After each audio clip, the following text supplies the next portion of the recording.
Hello everyone, thank you so much for joining me on my channel today. Today we're going to be exploring the natal chart of a criminal mastermind. His name is synonymous with fear and fascination. Yes, we are going to do the natal chart of El Chapo. Before we get started, I have a few things I want to share with you though. Number one, if you like this channel at any point, you are hearing, watching the video and you're like, oh, I really like this, make sure to like and subscribe because it helps me algorithmically. So I really would appreciate that. If you also are interested in natal chart reading, I provide those services. So go over to my website, fourthhouse.com, fourthhouselb.com, and you can go, and the links are down below, so you can check it out there. And then finally, if you like the look of my astrological software, I use Luna. It is my favorite, hands down, for what I do. Whether you're a novice or someone who is a professional astrologer, Luna is one of the most, not one of the most, it is the most aesthetically beautiful and pleasing softwares out there. And it's tons of functionalities and everything. And when I use it on my channel, it gets a lot of great feedback. So for people who are interested in getting a monthly or annual subscription for Luna, I have a 10% discount code for you down below in the description box. Okay, now let's get into El Chapo. Joaquín, okay, I'm gonna mess this name up, so we're just gonna give me a freebie, but Joaquín Archibaldo Guzmán was born on April 4th, 1957 in La Tuna, Sinaloa, Mexico. And he would go on to earn his nickname El Chapo because he was considered short at 5'6". It means El Chapo means shorty, so cute. I don't know. El Chapo's criminal journey began in 1980s when he joined the ranks of Guadalajara Cartel, a powerful drug trafficking organization. His ambition and ruthlessness quickly propelled him up the ranks, and after the cartel's dissolution, he found the Sinaloa Cartel, a move that would shape the course of the drug trade forever. El Chapo's reign was marked by violence, corruption, and ingenious methods of smuggling drugs into the United States. He orchestrated elaborate tunnels, hidden compartments in vehicles, and even employed submarines to transport his illicit cargo. But the law was relentless. El Chapo's criminal empire was eventually targeted by Mexico and U.S. authorities, leading to his capture and imprisonment in 1993. And he's just tried to escape many times. And that just amplified his mythic status. And in 2016, El Chapo was recaptured and extradited to the United States, where he faced a series of charges related to drug trafficking, money laundering, and organized crime. His trial in 2019 provided a glimpse into the inner workings of his criminal enterprise, exposing the extent of his influence and power. In July 2019, El Chapo was sentenced to life in prison plus 30 years because, they wanted to make sure he would never get out, which is, He is currently serving his time in the Supermax, it's called ADX Florence prison. It is considered the Alcatraz of the Rockies. So all of the big name terrorists and stuff reside there. So let's get into specifically, what's going on with his chart, right? So when I first saw his chart, his birthday again, April 4th, 1957, at 12 a.m. And I saw 12 a.m. and I thought, okay, my spidey senses were thinking, okay, there's no way his birthday is that, the time is that time. Checked up the Rodin rating. There is a thing called the Rodin rating, which kind of, you can look up the quality of the accuracy of a birth time.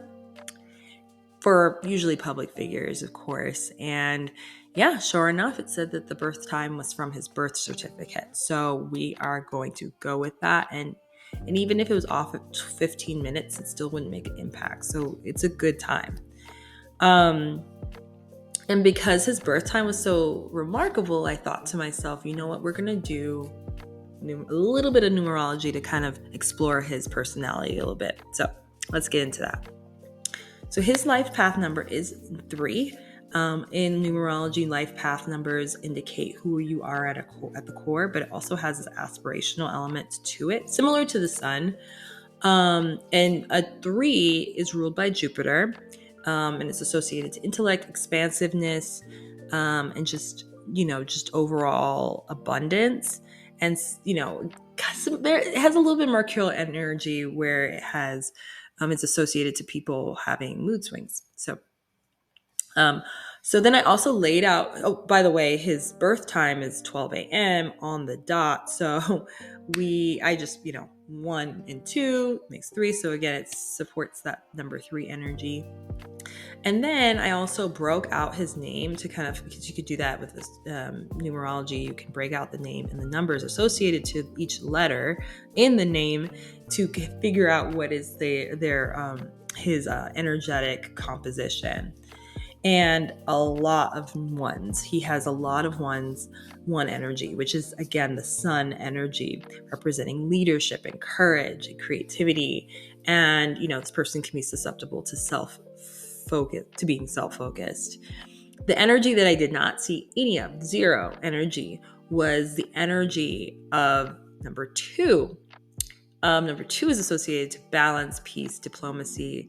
So I thought that was very interesting that he had absence of that, even though he had leadership, but he did not have, he had absence of, just like that, bringing people together in this like balanced and peaceful way.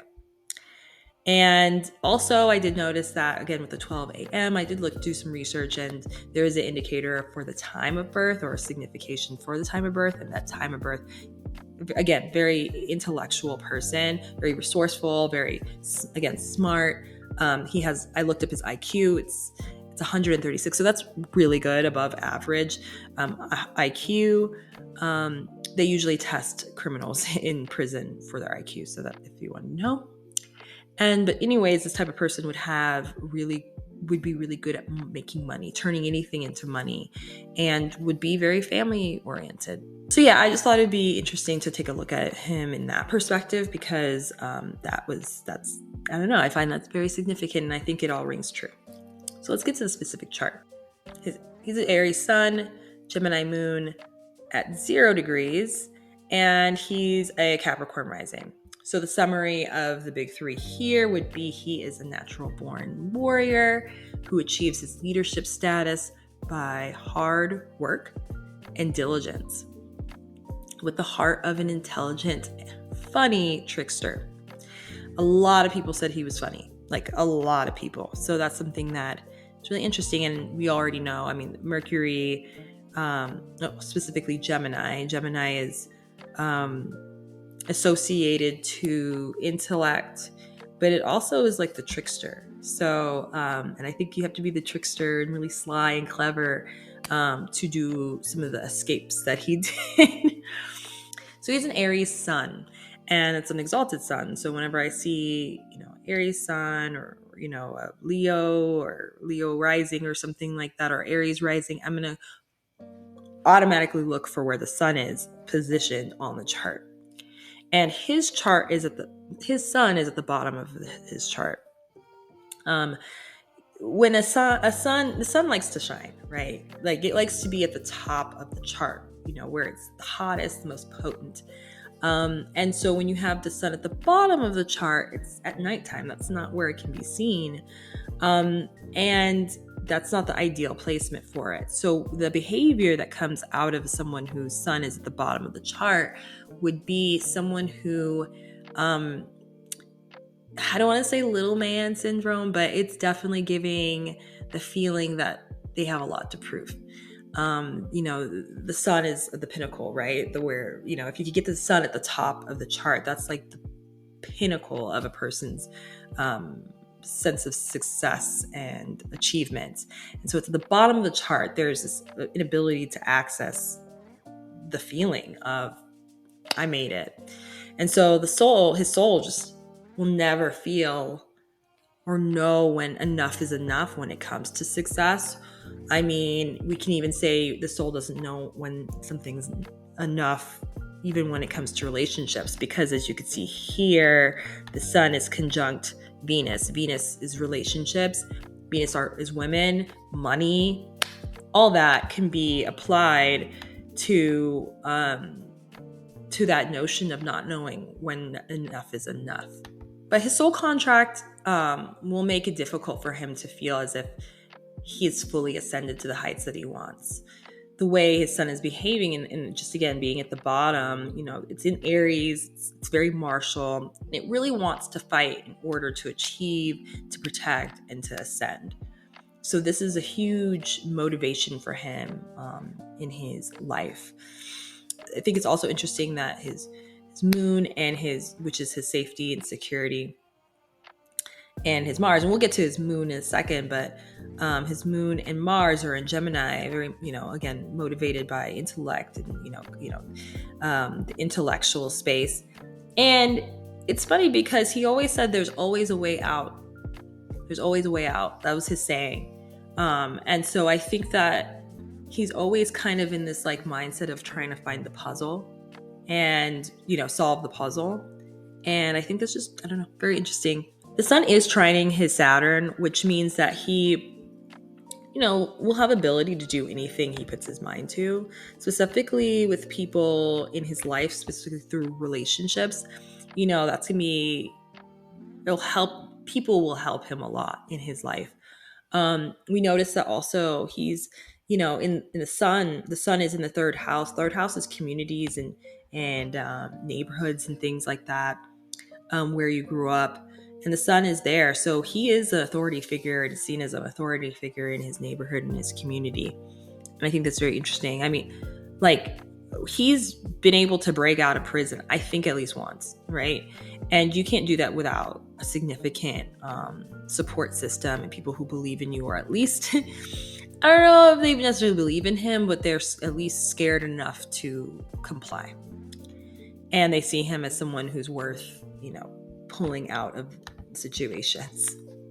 I also think it's funny because, again, I think this also is why he was able to walk out of the prison with no issue, and that's why he got extradited. I mean, obviously there were crimes in the U.S., but he got extradited to the U.S. because they knew that, the people who were loyal to him weren't going to be around in the U.S. But again, the sun being conjunct, the sun in Aries, again, it's very martial warrior type of energy. Being conjunct Venus, it really does highlight the importance of resources, assets, money, and relationships, and women, how much they play a huge role in his life. Okay, so let's get into Gemini moon. His Gemini moon is at 0 degrees, and 0 degrees is a critical degree in which it adds another layer in interpretation to the character of the moon. So first of all, the moon is your security, your sense of safety. It's your most emotional or subjective reality. And then it's in Gemini, which is a social sign. It's a sign that is ruled by Mercury, so it can kind of have this slightly erratic energy, because Mercury is a fast-moving planet. The moon also is a fast-moving luminary. It's considered, we call it a planet, but it's a fast-moving luminary. So, it moves a sign every 2.5 days. So you have this, again, this emotional energy on top of very erratic mercurial energy. You're going to get someone who, again, is very erratic, who just like fly off the handle and respond to situations very sporadically and randomly. I just wanted to add, as I referenced earlier, the 0 degrees moon adds another layer of interpretation to his already erratic mercurial moon. So 0 degrees has the energy of new karma, new start, a fresh slate. It also has an infantile energy applied to his emotions. So there's a lack of sophistication in how he would respond emotionally to events. Because karmically, he has not yet developed his abilities to address his emotions with grace. So his emotions are going to be mercurial in its purest form, and he would have to learn how to develop that in it through his lifetime. I also think that this worked out for him, though, in his life and the work that he was doing. He had to respond quickly. I'm sure a lot of the work he did required a lot of thinking on his feet. And I think some of that erratic behavior kept the people around him on their toes and almost scared of him and what he could have done. And so I think it kind of worked for his image, and worked for him being able to maintain control. And then you add this element of intensity due to the squaring of Pluto to the moon. You're getting someone who is not only someone who is very erratic and again, just their emotions are all over the place at times, but you're also getting someone who can be very upset and very triggered by someone questioning their power or authority. That can really set somebody off, specifically with a chart like this. And the moon being at the bottom of the chart usually can indicate some being less capable of, the moon being at the bottom of the chart during a night chart can also indicate some, a person's inability to control their expression of their emotions just a little bit. It just adds another layer to that. So we're dealing with someone who's like a very bombastic energy when it comes to if they're frustrated and angry. Capricorn rising, when you think about Capricorn, you're thinking about hard work, right? Like that's just what they're known for. And also because the sign is a sign that marks the beginning of winter, this individual could tend to have a little bit of a cold, sobering approach to life. Capricorn is an earth sign, so it's working from a place of practicality and reality. So Capricorn can have this it is what it is attitude, and it can be difficult. For example, I am an Aries sun and I have a friend who's Capricorn, and everything I talk about, whenever I talk about how I feel or how things are bothering me or how this is difficult, I usually get it could be worse, you'll be fine. And it's like, yo, can I get some empathy? Can I get some like commiserating? Can I get something? So that's always been really frustrating for me. Capricorn, I always also like to look at the archetype of something by looking at its polar opposite. And so Capricorn is on the polar opposite of, or at least on the chart, or the polar opposite energetically of Capricorn is Cancer. Cancer is a maternal, unconditional love, nurturing energy. And so Capricorn's all opposite of that, where it's like, F around, find out energy, hard lessons, like father lessons, like tough love lessons.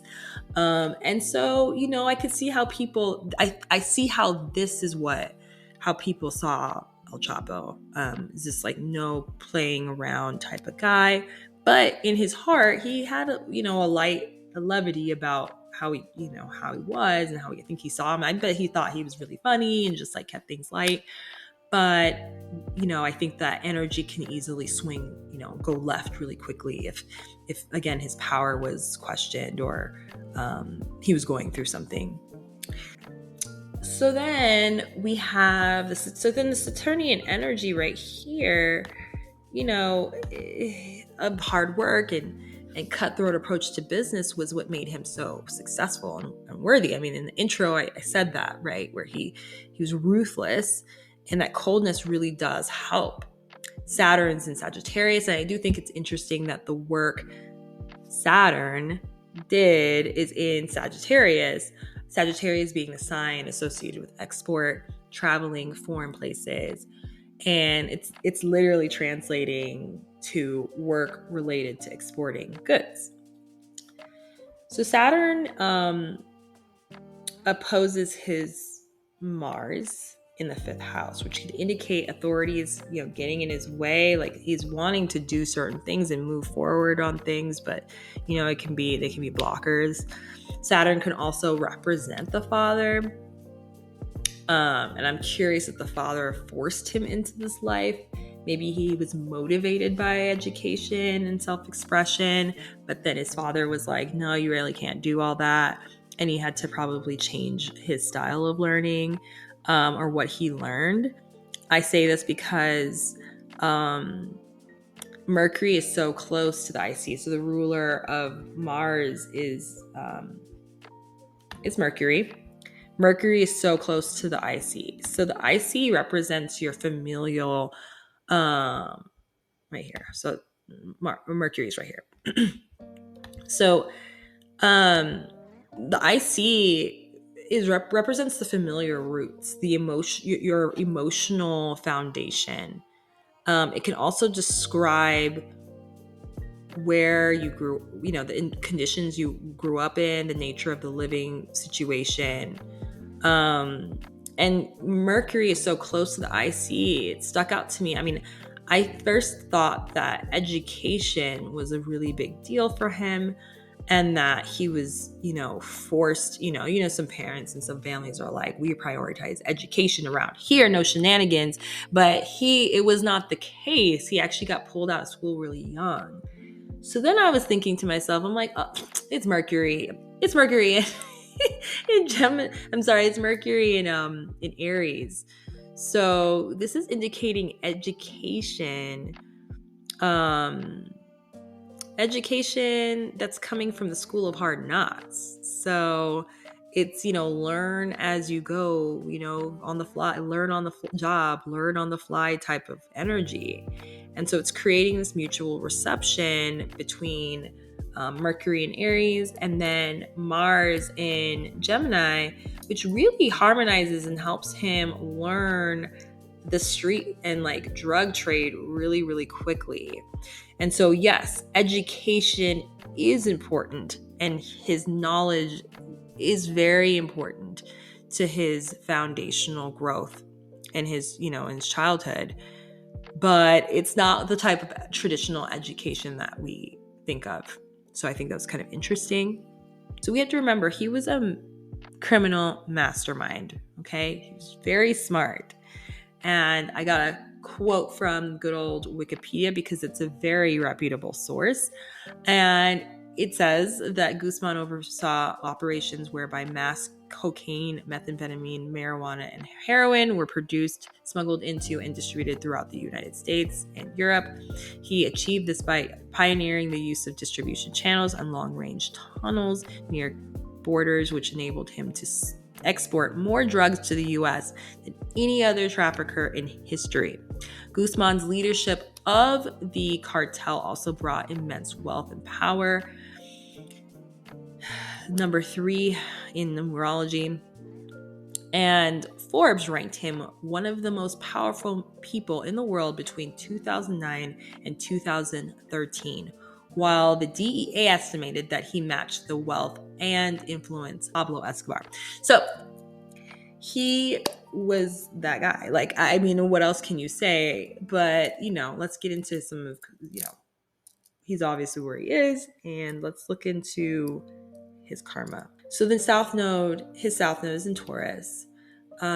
Before I get into any of that, the South Node is an indicator of unresolved karma from a past life, something you overdid. Maybe you didn't learn a lesson.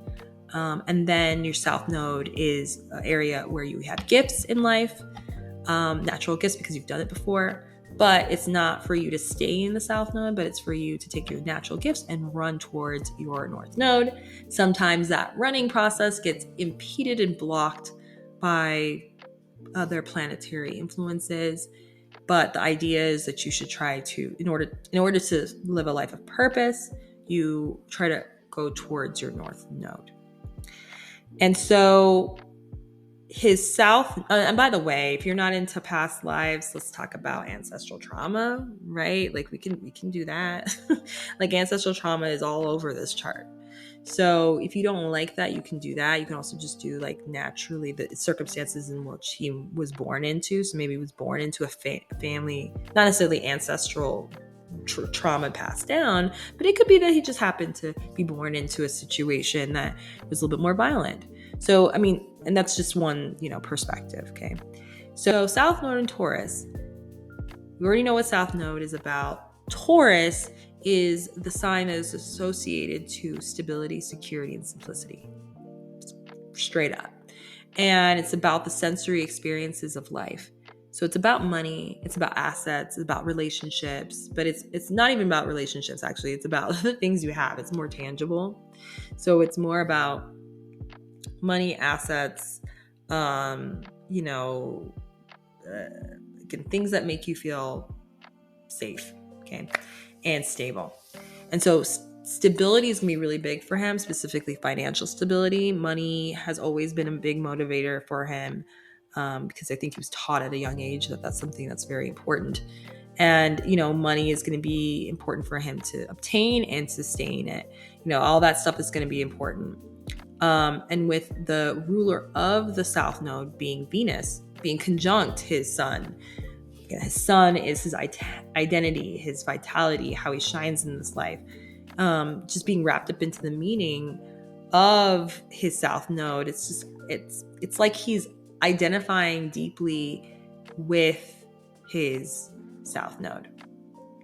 And, there's that's a karmic dilemma, right? Because you're supposed to go towards your North Node, but your present life is connected to your past life intimately. So it causes someone to possibly, relive and rehash and just fall back on old patterning that does not serve their soul or their soul's progress or their soul's evolution anymore, but they're stuck in it. So that can be, again, very difficult.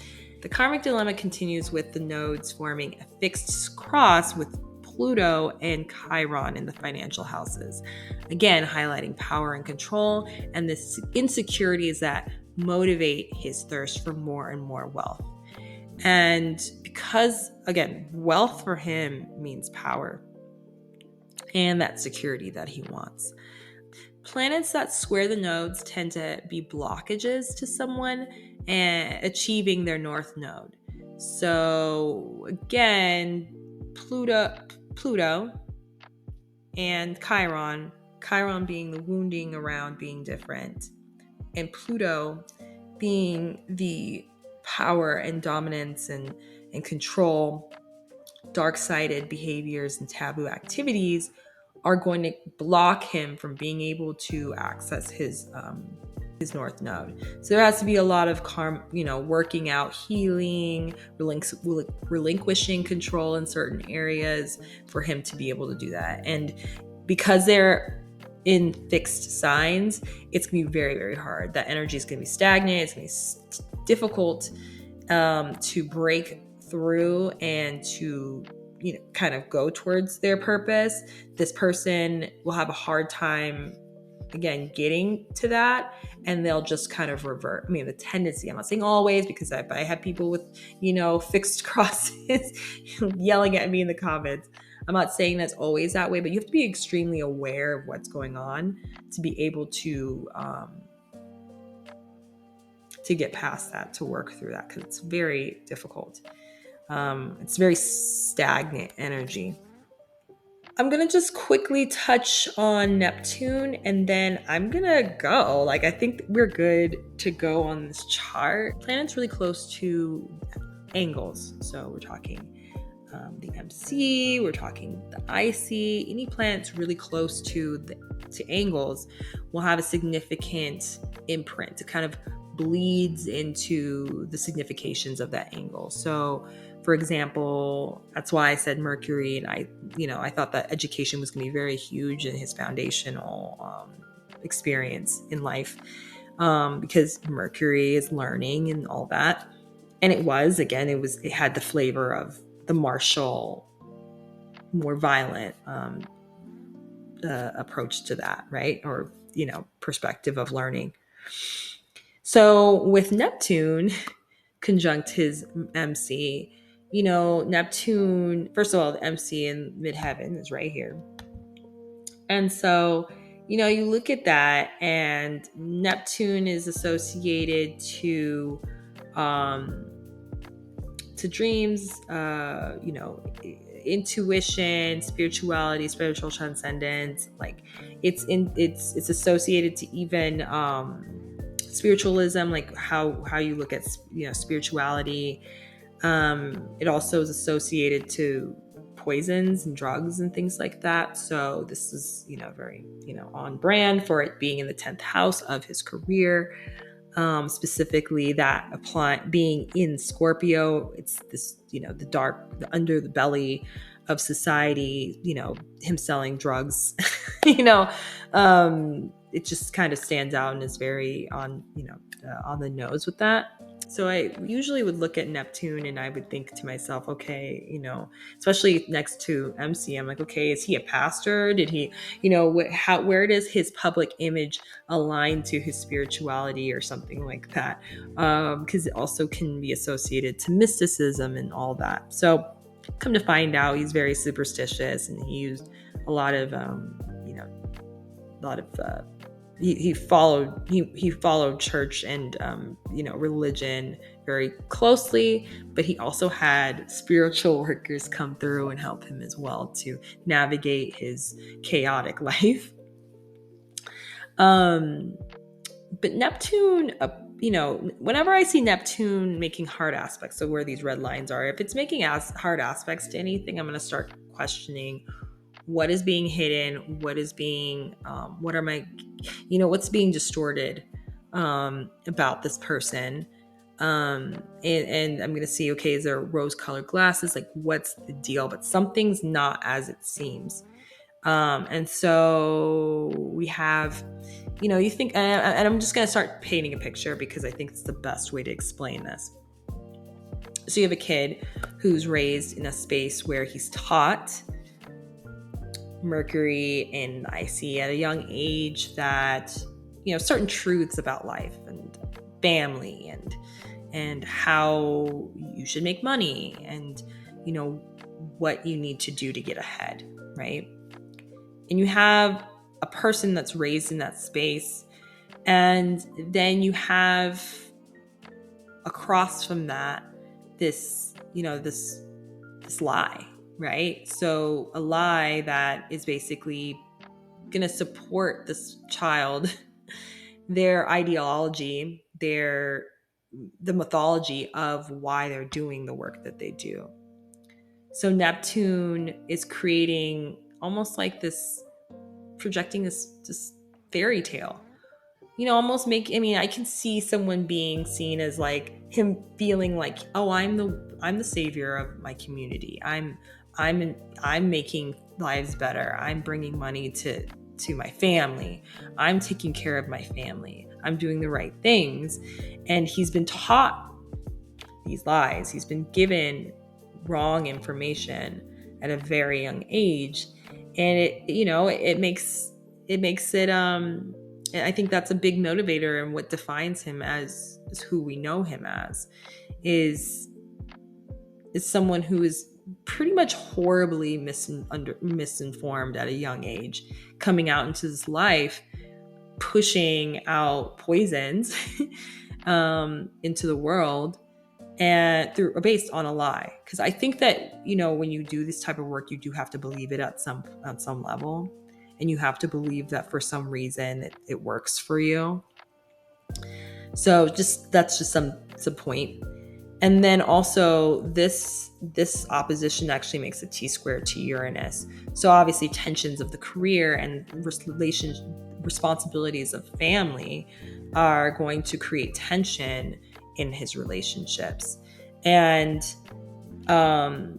create instability in relationships. I don't know how many marriages he's had, but I feel like it's definitely more than 3.